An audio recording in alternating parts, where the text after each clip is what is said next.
Hello guys! Happy day here in our duck farm. Wow farm. Happy na yun ang ating mga duckies kasi meron na silang swimming pool. Ayan, kita na naman. Balik-balikan lang na namang swimming dyan. Daig pa nila yung may resort. Kaya shout out po sa mga nag-sponsor ng ating Rapal Pond. So in-order nila yan sa Shopee at pinadala po dito. So first is shout out kay Ate Charlotte Micaela. Hi Mi, thank you. So ganito din siya kalaki.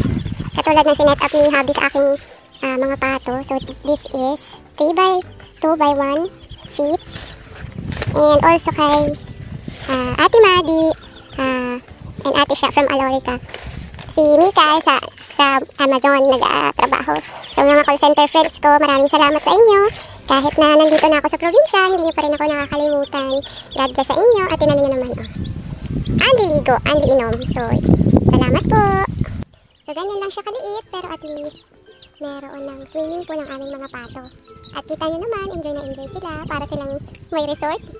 Kahit umaga, gabi, hapon, andyan sila, langoy-langoy.